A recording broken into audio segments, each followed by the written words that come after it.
Assalamualaikum warahmatullahi wabarakatuh. Bismillahirrahmanirrahim. Alhamdulillahi hamdan katsiran tayyiban mubarakan fi kama yuhibbu rabbuna wa yardah. Asyhadu an la ilaha illallah wahdahu la syarika lah wa la na'budu illa iyyah. Wa asyhadu anna Muhammadan 'abduhu wa rasuluhu la nabiyya ba'dah. Allahumma shalli wa sallim ala nabiyyinal karim sayyidina Muhammad ibn Abdullah wa ala alihi wa sahbihi wa tabi'ihim wa man tabi'ahum bi ihsanin ila yaumil qiyamah. Amma ba'du, qala Allah ta'ala fi kitabihil karim wa huwa asdaqul qailin. Ya ayyuhalladzina amanu taqullaha haqqa tuqatih wa la tamutunna illa wa antum muslimun. Ya ayyuhalladzina amanu taqullaha wa qulu qawlan sadida yuslih lakum a'malakum wa yaghfir lakum dhunubakum. Wa man yuti'illaha wa rasulahu faqad faza fawzan 'azima. Wa qala Rasulullah sallallahu alaihi wasallam, fa inna asdaqal hadithi kitabullahi ta'ala wa khairal huda huda Muhammadin sallallahu alaihi wasallam wa syarral umuri muhdatsatuha wa kullu muhdatsatin bid'ah wa kullu bid'atin dhalalah wa kullu dhalalatin finnar. Ma'asyiral muslimin rahimani Allah wa rahimakum, hadirin jamaah Masjid Al-Munawwar yang mudah-mudahan dirahmati Allah Subhanahu wa taala. Puji syukur senantiasa kita sampaikan kepada Allah Subhanahu wa taala yang pada malam ini kita masih diberikan taufik dan hidayahnya, sehingga dengan taufik dan hidayahnya kita sama-sama bisa menghadiri satu kajian tentang ilmu tauhid. Salawat serta salam tak lupa kita sampaikan kepada Nabi kita Nabi Muhammad sallallahu alaihi wasallam beserta para keluarganya, para sahabatnya, para pengikutnya yang senantiasa istiqamah di dalam menjalankan sunnah-sunnahnya. Hadirin rahimakumullah, kita masih membicarakan tentang tema nawaqidul iman, hal-hal yang bisa membatalkan iman. Bab ini adalah bab yang sangat penting, karena bab ini merupakan satu hal yang diterimanya iman kita dan tidaknya tergantung apakah iman kita masih ada atau tidak. Nah, oleh karena itulah kita perlu tahu dan wajib tahu tentang hal-hal yang bisa membatalkan iman. Karena ketika orang batal imannya, maka seluruh amalan yang pernah dia lakukan dari mulai awal ketika dia mukallaf, umpamanya dari umur 15 tahun sampai saat batalnya iman, itu semua amalan itu batal. Semua amalan itu batal. Karena orang itu dianggap murtad, sudah keluar dari millatul Islam. Nah, oleh karena itulah kita jangan main-main terhadap keimanan kita kepada Allah Subhanahu wa taala. Dan ini perlu wajib kita mempelajarinya. Dan mempelajarinya bukan wajib kifayah, tapi wajib aini, fardu aini, per individu wajib. Kalau dikatakan wajib per individu berarti orang yang tidak mempelajari tentang bab tauhid ini, maka dia berdosa.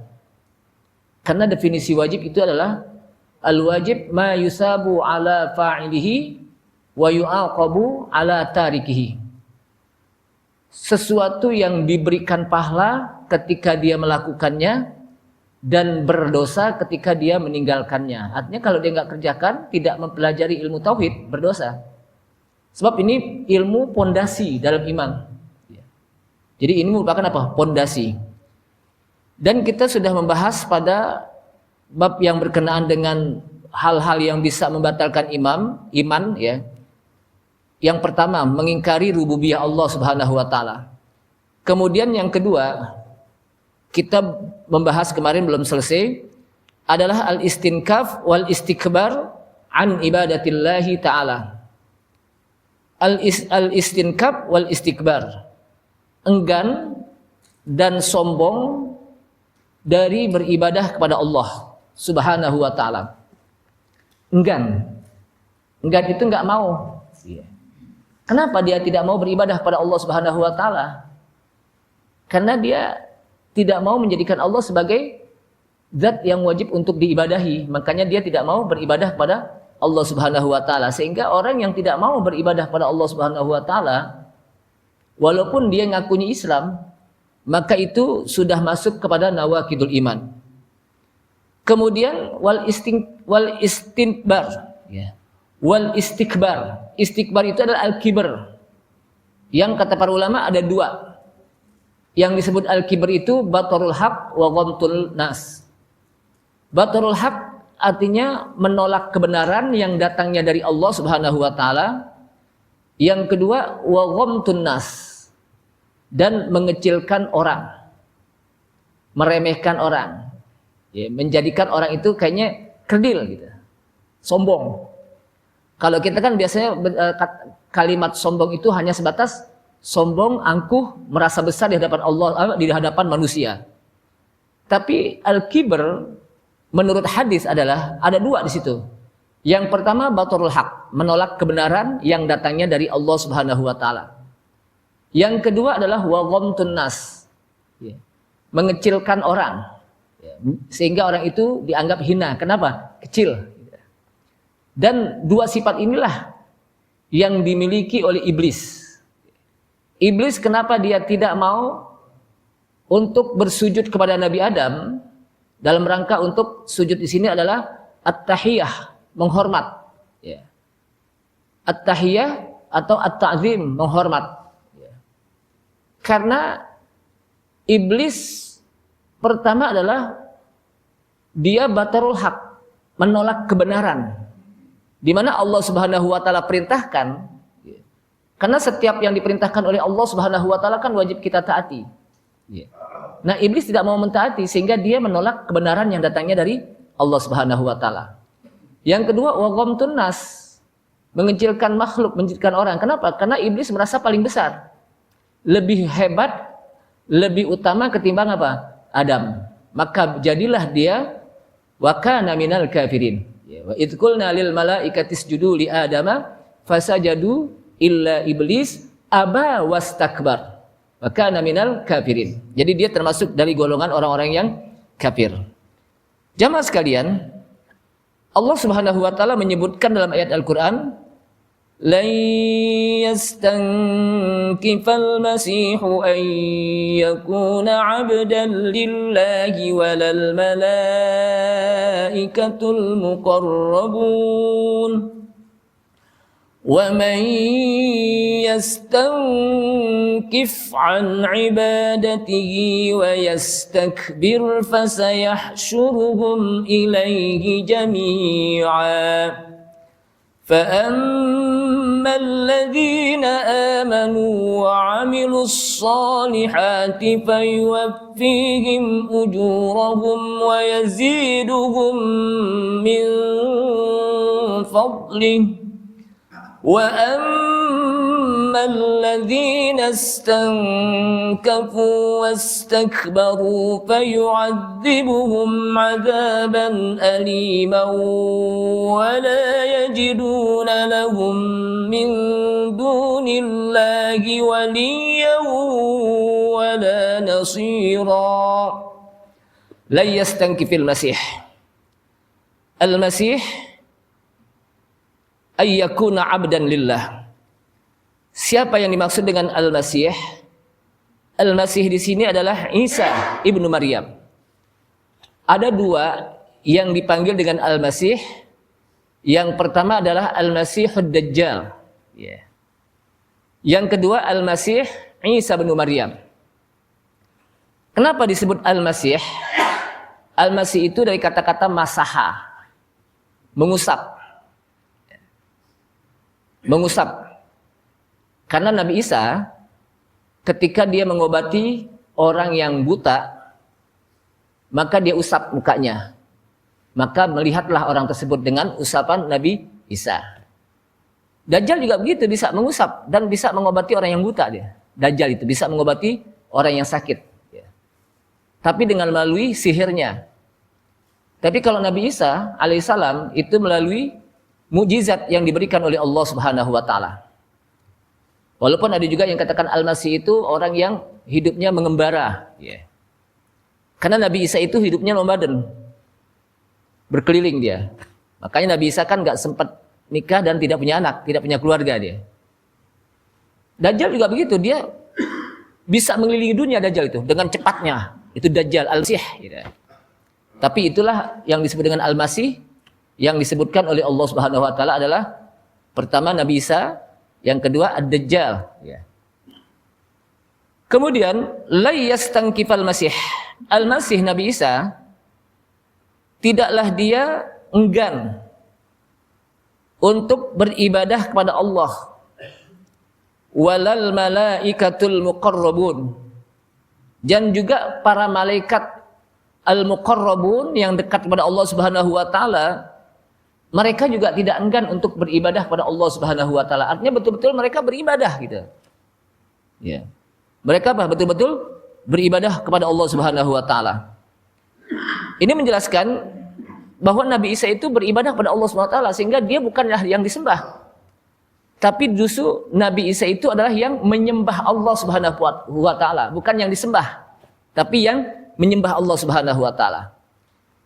Wa may yastankif an ibadatihi, dan barang siapa yang enggan dari beribadah kepada Allah Subhanahu wa taala, wa yastakbir, dan dia sombong untuk beribadah kepada Allah Subhanahu wa taala, artinya tidak mau, fasayahsyuruhum ilaihi jami'a, maka kelak dia akan dikumpulkan oleh Allah Subhanahu wa taala semuanya di satu tempat yang dikenal dengan Yaumul Mahsyar. Maksudnya apa? Dikumpulkan di sana dalam rangka untuk dihisab oleh Allah Subhanahu wa taala, akan dimintai pertanggungjawaban oleh Allah Subhanahu wa taala. Fa ammal ladzina amanu wa 'amilus solihati fayuwaffihim ujurahum wa yaziduhum min fadlih. Maka adapun orang-orang yang beriman, wa 'amilus solihati, dan orang-orang yang beramal soleh, fayuwaffihim ujurahum, maka Allah akan cukupkan pahala-pahala mereka, wa yaziduhum min fadlih, bukan hanya sekadar dicukupkan, tapi wa yaziduhum, dan akan dilebihkan pahala mereka, min fadlih, dari karunia Allah Subhanahu wa taala. Jadi orang-orang yang beriman bukan hanya sekadar dicukupkan pahalanya, tapi juga dilebihkan, ditambahin oleh Allah Subhanahu wa taala. Dengan sebab apa? Dengan sebab rahmat Allah Subhanahu wa taala. Jadi pahala yang ditambah itu dengan sebab apa? Rahmat Allah Subhanahu wa taala. Makanya ada pahala yang dilipat gandakan oleh Allah Subhanahu wa taala. Dari 1 menjadi 10. Ada juga yang 700 kali lipat ganda. Ada yang 100.000, ada yang 1000, ada yang 100. Dan itu sesuai dengan amalan yang mereka lakukan. Juga sesuai dengan bagaimana keikhlasan mereka di dalam beribadah kepada Allah Subhanahu wa taala. Jadi ikhlas itu berpengaruh di dalam diterima dan tidaknya ibadah seseorang. Ikhlas itu juga berpengaruh di dalam dapat pahala atau tidak. Itu ikhlas. Kemudian wa ammal ladzina istankafu wastakbaru, dan adapun orang-orang yang mereka enggan untuk beribadah kepada Allah Subhanahu wa taala, wastakbaru, dan dia sombong, merasa besar, fayu'adzibuhum 'adzaban alima, maka kelak Allah Subhanahu wa taala akan menyiksa mereka dengan azaban alima. Ini kalau kita belajar nahwu pakai maf'ul mutlak. Tahu maf'ul mutlak? Sebab ada maf'ul li ajli, ada maf'ul bih, ada maf'ul fih, ada maf'ul mutlak. Artinya apa? Kelak dia akan diajab dengan azaban alima, fayu'adzibuhum azaban alima. Betul-betul secara mutlak dia akan diazab oleh Allah Subhanahu wa taala, mereka akan diazab, disiksa oleh Allah Subhanahu wa taala azaban alima, dengan siksa yang sangat pedih, dengan azab yang sangat pedih. Wala yajiduna lahum min dunillahi waliyaw wala nasira, dan mereka tidak mendapatkan untuk mereka selain Allah. Jadi tidak ada, mereka tidak mendapatkan selain Allah ada untuk mereka walian, pelindung, wala nasira, penolong. Mereka tidak dapat penolong dan tidak apa? Dapat pelindungan Nggak ada yang nolongin kalau bahasa kita, nggak ada yang melindungin mereka nanti ketika dia diadab oleh Allah Subhanahu wa taala. Ini sebuah ancaman bagi mereka-mereka yang enggan dan sombong untuk menerima kebenaran yang datangnya dari Allah Subhanahu wa taala. Nah, oleh karena itulah jamaah sekalian rahimakumullah, ketika di Al-Qur'an disampaikan, maka wajib bagi kita untuk mengimaninya.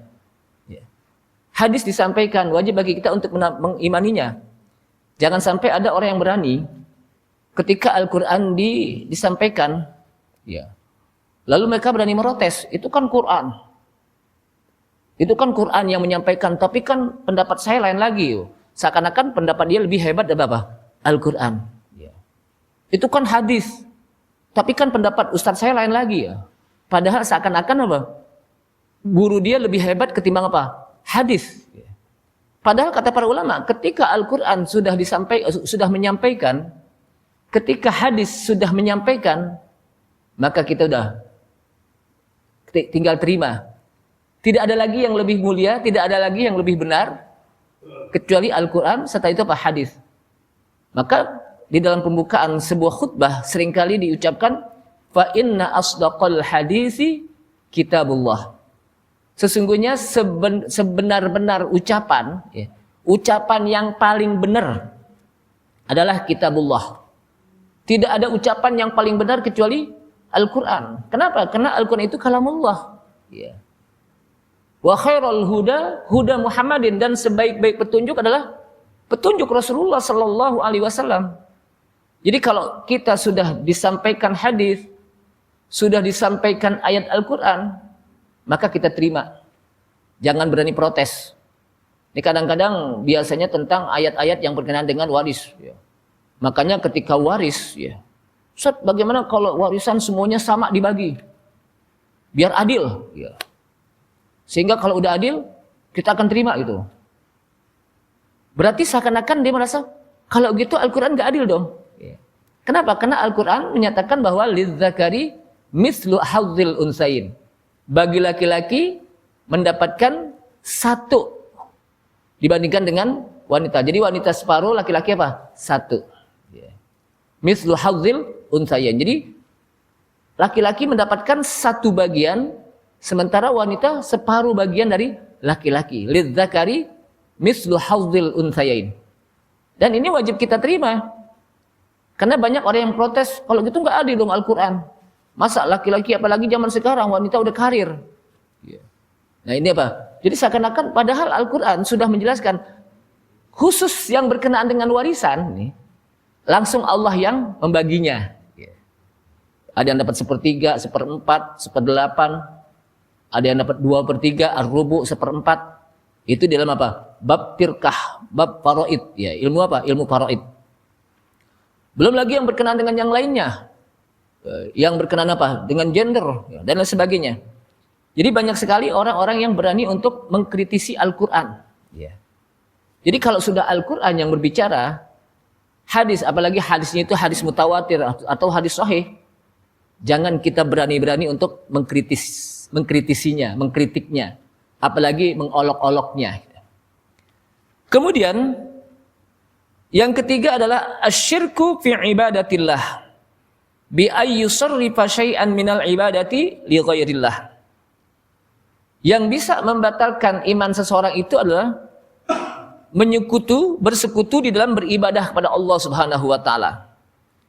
Dengan cara dia beribadah kepada yang lainnya, kemudian dia juga beribadah kepada Allah Subhanahu wa taala. Jadi di samping dia beribadah kepada Allah Subhanahu wa taala, tapi juga dia beribadah kepada selain Allah Subhanahu wa taala. Contohnya gimana? Bukan berarti hari Jumat dia salat Jumat, lalu hari Minggu dia apa? Ke gereja, bukan itu. Tapi dia salat Jumat. Kemudian dalam kehidupannya dia masih percaya terhadap adanya praktek-praktek perdukunan, gitu. Percaya adanya klinik-klinik. Percaya kepada hari-hari sial, angka-angka sial. Atau percaya kepada angka-angka yang dianggap membuat kok hoki, gitu. Angka-angka yang membuat apa? Hoki ini kalau kita rumah dapat nomor 9 nih QQ nih, rumah kita hoki nih. Itu nggak boleh gitu. Pokoknya kita mau dapat rumah nomor berapa pun, mudah-mudahan berkah gitu. Ini kalau kita dapat rumah nomor 13 nih, rumah kita akan sial tuh. Padahal angka 13 itu nggak ada angka yang sial. Makanya kalau kita ke hotel nih, cari deh, Pak, saya pesen nomor kamar nomor 13, kira-kira ada nggak? Nggak ada deh. Pasti habis nomor apa? Habis 12 langsung apa? 12A. Habis 12A nomor 14. 13-nya kemana? Nggak ada yang mau, Pak, katanya. Takut di situ. Jadi seakan-akan apa? Angka itu yang membuat dia, itu nggak boleh kita percaya gitu-gitu. Bapak tahu nggak nomor rumah saya nomor berapa itu? 13 ya. Alhamdulillah aman gitu. Alhamdulillah aman gitu. Jadi bukan karena angka yang menyebabkan kita sial, tapi bagaimana penghuni rumah tersebut. Bagaimana rumah kita dibacakan Al-Quran, di tempat dijadikan apa? Zikir kepada Allah Subhanahu wa taala, di tempat apa? Dijadikan kita sholat. Makanya kalau kita sholat di samping kita di masjid, sholat sunnah di rumah, jadikan rumah kita ada musola kecil untuk kita. Disitulah kita beribadah, kita baca Quran, kita berzikir, disitulah kita sholat qobliyah atau ba'diyah gitu. Jadi ada tempat yang seperti itu. Agar apa? Agar rumah kita juga menjadi tempat ibadah. Di samping masjid gitu. Di samping apa? Masjid. Jadi nggak boleh kita menyatakan angka sial umpamanya. Atau naas, hari naas. Loh, kita nggak boleh menikahkan anak di bulan Sopar umpamanya. Itu nggak boleh itu. Atau kita kalau ke laut nggak boleh pakai baju hijau umpamanya. Nanti ada yang apa? Ada yang gaet, macam-macam lah gitu. Itu kan apa namanya kalau bahasa kita itu kepercayaan klinik yang turun penurun. Saya juga nggak tahu dari mana itu asal usulnya. Lalu diikuti. Kalau jangan diri di depan pintu. Nanti jauh jodoh umpamanya. Itu kadang nggak ada hubungannya kan? Bilang aja jangan di depan pintu, nanti kalau orang keluar masuk susah, itu aja udah. Jangan pakai apa? Ada istilah jodoh jauhnya jodohnya jauh jangan. Atau datang kupu-kupu, kayaknya kupu-kupu datang ntar mau datang tamu, itu nggak ada hubungannya gitu. Oh semalam ada burung gagak di atas genteng, besok kayaknya ada yang meninggal, nggak ada hubungannya gitu. Jadi apa? Nah inilah yang disebut dengan apa? Percaya kepada hal-hal yang di luar ketentuan Allah Subhanahu wa taala. Makanya sering saya katakan bahwa ketika kita percaya kepada bintang-bintang, baik itu bintang zodiak ya, yang namanya Virgo atau Cancer atau Libra atau Gemini atau Leo ya, dengan macam-macam kadang-kadang ada aja yang mereka sebut ya. Mereka mengatakan kalau bulan Juli dia bintang Cancer, maka di bulan Juli ini maka dia akan mendapatkan keberkahan umpamanya.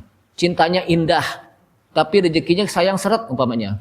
Nah ini apa? Seakan-akan bintang yang menentukan itu. Dan sekarang alhamdulillah tuh yang model-model gitu udah nggak ada saya lihat itu. Kalau dulu kan ada di majalah di belakang Pak ya. Apa kata bintang Anda? Orang penasaran tuh, pada beli, nonton pada baca. Oh iya pantas gitu. Jadi kalau dia mengatakan pantas, berarti udah muncul apa? Ada percaya deh. Pas sudah percaya, mulai masuk kepada hal-hal yang kita khawatirkan bisa membatalkan iman seseorang. Nah oleh karena itulah jamaah sekalian, sudah kita meyakini bahwa ketika kita mengatakan Alhamdulillahirabbil alamin, ini kita puji Allah Subhanahu wa taala. Siapa Allah? Rabbil alamin, yang Rabbnya ini alam. Apa yang maksud dengan Rabbnya ini alam? Allah itu khaliqul alamin, yang menciptakan ini alam. Setelah Allah Subhanahu wa taala ciptakan, Allah tentukan kehidupan ini alam. Diatur. Allah atur tuh. Bagaimana umurnya, diatur bagaimana rezekinya, bagaimana kehidupannya, musimnya dan sebagainya. Itu diatur oleh Allah Subhanahu wa taala. Kemudian ditentukan masing-masing umurnya oleh Allah Subhanahu wa taala. Sehingga dari Rabbil alamin ini, maka jauhkanlah hal-hal yang meyakini bahwa ada hal-hal yang di luar ketentuan Allah Subhanahu wa taala hidup di alam ini? Enggak ada. Semuanya tidak terlepas dari ketentuan Allah Subhanahu wa taala. Semuanya tidak terlepas dari ciptaan Allah Subhanahu wa taala. Karena Allah Subhanahu wa taala adalah Rabbil alamin. Allah yang Rabb, memiliki ini alam, yang menciptakan ini alam. Jadi enggak boleh kita apa? Asyirku fi ibadatillah, menyekutukan Allah Subhanahu wa taala. Makanya enggak boleh kita ke dukun. Kenapa enggak boleh ke dukun? Karena dukun itu suka meramah-ramah. Seakan-akan dia lebih tahu ketimbang Allah Subhanahu wa taala. Ketentuan Allah dia apa? Udah baca itu. Jangankan Rasulullah sallallahu alaihi wasallam ditanyakan tentang masalah yang gaib enggak tahu. Ya. Qul la aqulu a'lamul ghaib. Katakanlah saya enggak tahu yang gaib. Saya tidak apa? Wala aqulu inni malak, dan saya bukanlah malaikat. Wala a'lamu khazainal ardh. Saya tidak tahu bagaimana simpanan-simpanan Allah. Jadi Rasulullah SAW, Rasul yang mendapatkan wahyu, yang pernah di-Isra Mi'rajkan oleh Allah Subhanahu wa taala sampai ke Sidratul Muntaha, diperlihatkan bagaimana surga dan neraka. Ketika ditanya tentang yang gaib enggak tahu.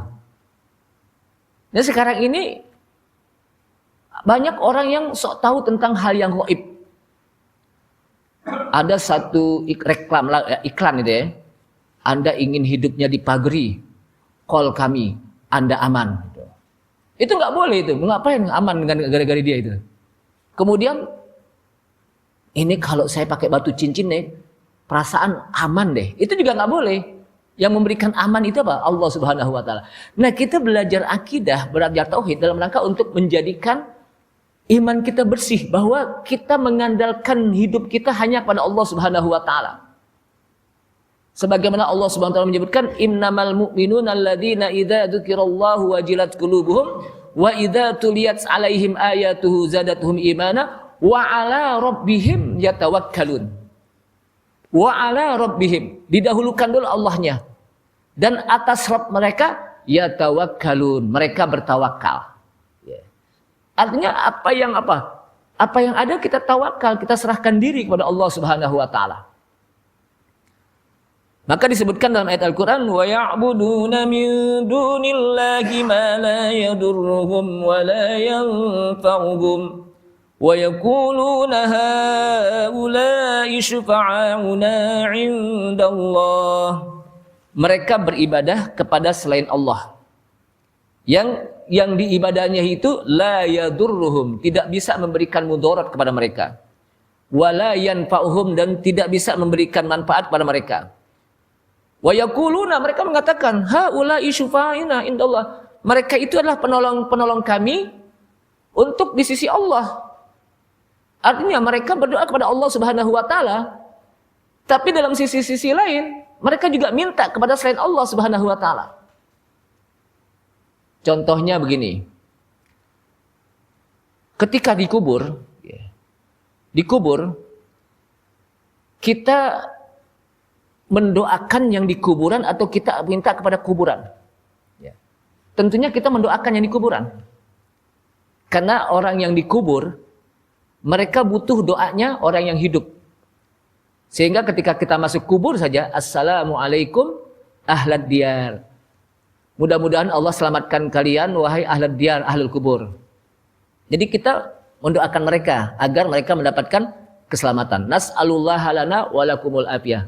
Kami minta kepada Allah dan untuk kalian afiat, keselamatan.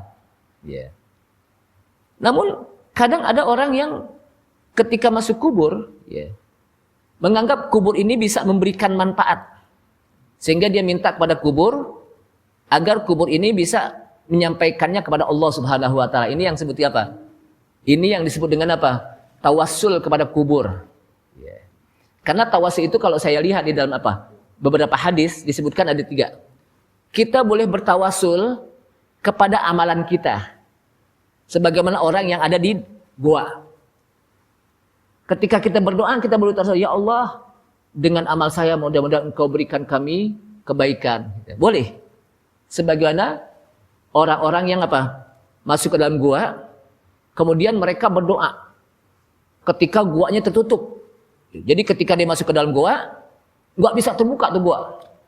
Sehingga dari masing-masing apa? Orang ini yang tiga mengambil tawasul dari amalan mereka. Salah satunya adalah, ya Allah, saya punya orang tua. Setiap hari saya mengembala kambing. Dan selesai mengembala kambing, saya peras susunya, saya berikan untuk orang tua saya. Sebelum saya berikan untuk anak saya. Satu hari ketika saya datang ke orang tua saya, ternyata ketika saya berikan susunya, orang tua saya ini tiap hari nih. Tapi satu hari orang tua saya itu, ketika saya datang, orang tua saya tidur. Saya tunggu tuh. Sampai bangun, padahal saya tahu kalau anak saya itu minta susu, tapi saya tidak akan berikan kecuali orang tua dulu. Kalau ini menjadi tawasul saya, bukakan pintu gua, maka terbuka. Jadi tawasulnya dengan berbakti kepada orang tuanya. Jadi berbakti kepada orang tua itu sangat penting. Sampai kalau kita lihat Uwais Al-Qarani, Uwais Al-Qarani itu adalah orang yang doanya dikabulkan oleh Allah Subhanahu wa taala karena baktinya dia kepada ibunya. Bayangkan. Sampai kata Rasulullah, Umar, kalau kamu ketemu dengan Uwais Al-Qarani, minta doakan dia. Minta didoain. Kemudian jadi boleh bertawasul dengan amalan kita. Jadi kalau kita berdoa nih, ya Allah, mudah-mudahan dengan kebaikan saya maka berilah kami kebaikan untuk apa? Anak saya, untuk keluarga saya, itu boleh dengan amal kita. Kalau kita punya amalan yang spesial gitu. Kemudian boleh juga bertawasul dengan nama-nama Allah dan sifat-sifat Allah. Makanya apa? Billah, ya Allah, ya Rahman, ya Rahim. Kita sebut nama Allah. Ketika kita berdoa, kita menyebut nama Allah Subhanahu wa taala. Ketika kita berdoa, kita menyebut dengan nama Allah Subhanahu wa taala. Karena kita bertawasul dengan nama-nama Allah Subhanahu wa taala. Ya Allah, ya Rahman, irhamni. Ya Allah yang Rahman, irhamni, rahmatilah saya. Ya Razzaq, wahai pemberi razak, urzukni, berikanlah saya rezeki. Itu boleh. Ya Ghani, wahai yang maha kaya, aghnini, kayakan saya. Itu boleh. Dengan tawasul nama Allah Subhanahu wa taala. Kemudian juga boleh dengan bertawasul kepada orang-orang yang soleh tapi dia masih hidup, gitu. Umpama atau orang-orang yang baik, ya. Orang tua kita boleh, Bu, Bapak, tolong doakan saya, semoga saya sukses. Atau orang-orang yang dianggap soleh, tolong doakan saya, semoga anak saya nih diterima di pesantren. Itu boleh. Kenapa? Karena dia masih hidup. Itu namanya tawasul. Jadi kalau yang meninggal agak susah. Kenapa? Jangankan Rasulullah SAW saja. Para sahabat tidak ada yang pernah ketika Rasulullah udah meninggal, mereka bertawasul kepada Rasulullah SAW yang dikubur. Makanya kata Umar bin Khattab radhiyallahu anhu ketika sedang melaksanakan sholat istisqa. Apa sholat istisqa? Sholat minta hujan. Sholat minta hujan. Dahulu saya minta didoakan, bertawasul melalui Abbas. Abbas itu pamannya Rasulullah. Orang yang alim. Abbas itu paman Rasulullah, yang juga dia sahabat Rasulullah SAW, orang yang alim juga. Nah sekarang saya bertawasul dengan pamannya. Jadi dahulu saya dia zaman Rasulullah ada Rasulullah, kita minta pada Rasulullah. Sekarang saya dengan pamannya gitu ya. Pamannya masih ada, masih masih hidup. Gitu. Nah ini menandakan dibolehkan untuk minta didoakan kepada orang-orang soleh, tapi juga tidak menjadi profesi. Tahu gak? Jangan dipasang plang. Anda ingin sukses, Anda ingin lulus, call kami akan doakan Anda. Itu juga nggak boleh gitu. Itu menjadi profesi namanya. Cukup dengan kita datang saja, tidak Tapi juga tidak mengatakan udah ada aman deh, udah ada yang doain, saya juga nggak perlu. Itu juga nggak boleh juga. Tetap kita mendoakan juga untuk diri kita. Di samping kita ada yang doain, Dulu kalau saya itu waktu zaman masih kecil, orang tua saya itu biasa datang ke ustadz-ustadz, ke orang-orang alim. Ustadz, tolong doakan anak saya itu mau ke pesantren, didoakan gitu. Masih hidup orangnya, boleh gitu. Tidak boleh gitu. Ustaz, tolong doakan anak saya, mudah-mudahan dia keluar pesantren jadi alim. Betul didoakan itu, boleh. Kenapa? Masih hidup. Gitu. Saya ingat banget itu waktu mau ke pesantren itu, orang tua saya bawa ke beberapa orang alim itu, tolong doakan anak saya ini, semoga dia keluar pesantren jadi orang alim, bisa mengajar, bisa macam-macam lah gitu ya. Dan itu dibolehkan. Kenapa? Orangnya masih hidup. Tapi kalau kita datang ke kuburan, tolong kuburan minta doakan anak saya ini, nggak bisa gitu. Justru orang yang di kuburan itu membutuhkan doa orang yang hidup. Nah, bagi orang kita yang masih orang tua itu masih beruntung, ada yang bisa mendoakan kita. Minta doakan saja.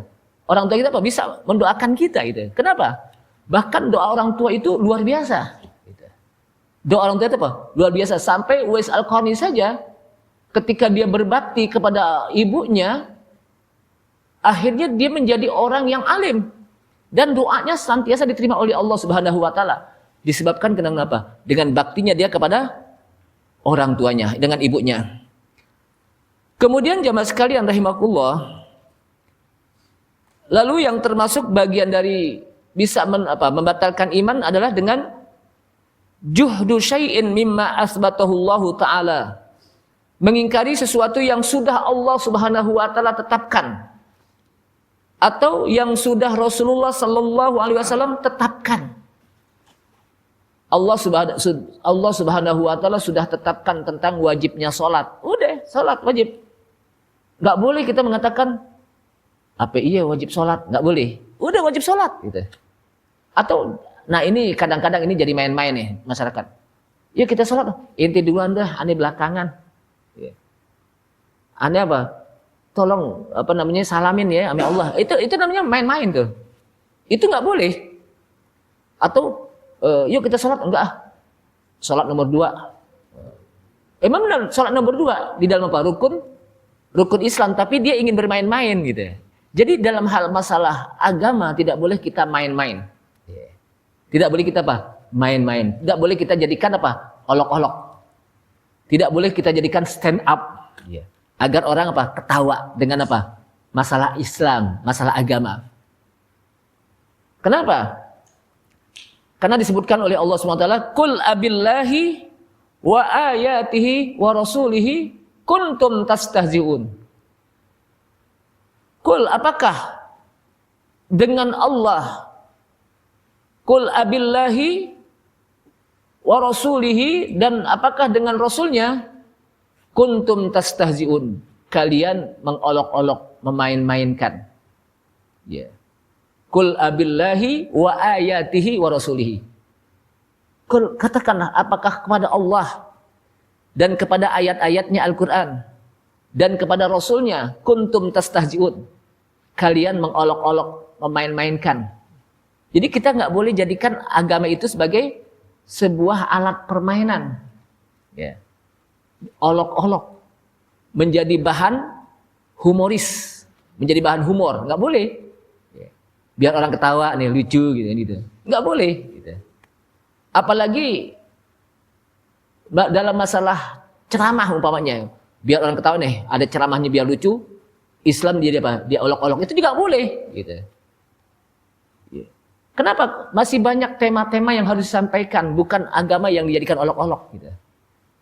Karena sering kita dengar itu, bagaimana orang berani mengolok-olok Islam, ajarannya sendiri gitu. Maka disinilah jamaah sekalian rahimakumullah, kalau sudah ditetapkan oleh Allah Subhanahu wa taala, jangan diingkari. Kalau sudah ditetapkan oleh Rasulullah sallallahu alaihi wasallam, jangan diingkari. Kenapa? Karena kalau diingkari, maka dia akan terperosok dalam batalnya keimanan kepada Allah Subhanahu wa taala. Yang penting bagaimana kita mengimani. Kalaupun kita tidak paham, tanya kepada orang yang paham. Fas'alu ahla dzikri in kuntum la ta'lamun. Fas'alu ahla dzikri, tanyalah kepada orang yang ahla dzikir. Apa yang dimaksud dengan ahla dzikri? Fas'alu ahlal ilmi. Tanyalah kepada orang-orang yang punya ilmu. In kuntum la ta'lamun. Jika kalian tidak mengetahui, tidak memahami tentang ilmu. Tentang ilmu Al-Quran, tentang ilmu Islam, tentang ilmu iman, tanya kepada mereka. Jangan sampai kita salah nanya. Kita nanya tentang Islam kepada orang yang ahli ekonomi atau ahli hukum pidana perdata. Tentang syariat kita nanya kepada mereka, atau mereka apa? Kita nanya tentang ekonomi, kita bertanya tentang apa? Ekonomi, tapi bukan dengan orang ekonomi, tapi orang yang tidak paham. Jadi harus sesuai dengan porsinya gitu. Harus sesuai dengan spesialisasinya. Jadi jangan sampai salah alamat dalam ketika kita bertanya. Jamaah sekalian, di zaman Rasulullah Sallallahu Alaihi Wasallam, itu para sahabat itu sudah diberikan spesialisasi oleh Rasulullah Sallallahu Alaihi Wasallam. Ada di antara sahabat-sahabat yang mereka spesialisasinya pokoknya mengumpulkan hadis, banyak hadis. Maka mereka pun menjadi muhaddis, menjadi sahabat-sahabat yang banyak meriwayatkan perawi hadis seperti Abu Hurairah radhiyallahu anhu. Seperti juga Abu Dzar Al-Ghifari, Mu'adz bin Jabal, Abdullah bin Mas'ud. Itu apa? Banyak meriwayatkan hadis. Jadi Abdullah bin Mas'ud, Abu Hurairah radhiyallahu anhu, Abdullah bin Mas'ud itu banyak meriwayatkan hadis. Dari wanitanya, dari kalangan ibu-ibunya adalah Aisyah radhiyallahu anha. Ada di antara mereka yang strategi perang. Bagaimana mereka? Abu Bakar As-Siddiq, Umar bin Khattab. Makanya kalau kita lihat, kenapa sih kan Abu Bakar As-Siddiq orang yang selalu mengiringi Rasulullah SAW. Kemana aja Rasulullah pergi pasti diiringi. Hijrah dari Mekah ke Madinah selalu ke gua dan sebagainya. Tapi kenapa kok riwayat hadisnya sedikit dibandingkan dengan Abu Hurairah? Gitu. Padahal katanya Abu Bakar As-Siddiq orang yang selalu berteman dengan Rasulullah, kemana saja mengikuti Rasulullah. Para ulama menjelaskan, karena Abu Bakar As-Siddiq disibuki dengan masalah kenegaraan. Kalau Abu Hurairah kan enggak. Abu Hurairah itu ahlus suffah. Tahu enggak ahlus suffah? Orang yang hidup di masjid tinggal. Sehingga setiap Rasulullah beribadah, setiap Rasulullah menyampaikan, setiap Rasulullah mengamalkan, itu diawasi, diteliti oleh Abu Hurairah. Sehingga menjadi perawi hadis yang paling banyak. Sedangkan Abu Hurairah radhiyallahu anhu orang yang disibuki dengan kenegaraan. Bagaimana dia memerangi orang yang murtad, bagaimana dia memerangi orang yang tidak mau membayar zakat, dan sebagainya. Jadi masing-masing punya porsinya gitu. Wallahu shawab, ini saja, mudah-mudahan bermanfaat, dan apa yang saya sampaikan mudah-mudahan Allah Subhanahu wa taala menjaga iman kita sehingga kita mati dalam keadaan iman, dan mudah-mudahan dengan iman kita mudah-mudahan Allah Subhanahu wa taala masukkan ke dalam surganya. Kita tutup, subhanallah, asyhadu an la ilaha illa anta, astaghfiruka wa atubu ilaik. Wassalamualaikum warahmatullahi wabarakatuh.